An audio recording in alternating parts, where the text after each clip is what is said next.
UNESCO ఏ రాష్ట్రంలోని 24 గ్రామాలను సునామీకి సిద్ధంగా ఉన్నట్లు గుర్తించింది? Odisha. Hynniewtrep national liberation council అనే తీవ్రవాద గ్రూపును ఏ రాష్ట్రంలో 5 ఏళ్ల పాటు నిషేధించారు? Meghalaya. Come and set up solar power projects కార్యక్రమాన్ని ఏ రాష్ట్ర ప్రభుత్వం ప్రారంభించింది? హిమాచల్ ప్రదేశ్. ఆసియాలో అతిపెద్ద ఓపెన్ ఎయిర్ ట్రేడ్ ఫెయిర్ అయినటువంటి బాలి జాతర ఇటీవల ఎక్కడ ప్రారంభమైంది? ఒడిశాలో. దుబాయ్ స్పోర్ట్స్ కౌన్సిల్ బ్రాండ్ అంబాసిడర్లుగా ఎవరు నియమితులయ్యారు? హర్భజన్ సింగ్ మరియు సానియా మిర్జా.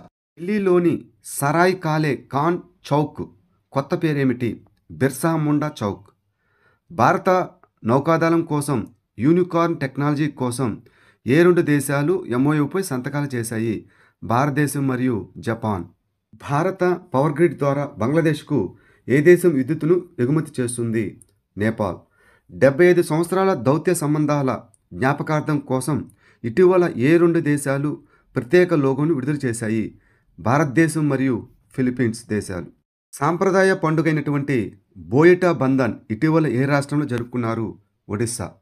బోడోల్యాండ్ మహోత్సవ్ ఎక్కడ ప్రారంభించబడింది? న్యూఢిల్లీలో. కొనసాగుతున్న అశాంతి కారణంగా హోంమంత్రిత్వ శాఖ ఏ ప్రాంతాన్ని డిస్టర్బ్స్ ఏరియాగా ప్రకటించింది? మణిపూర్లోని 6 పోలీస్ స్టేషన్ల పరిధిలోని.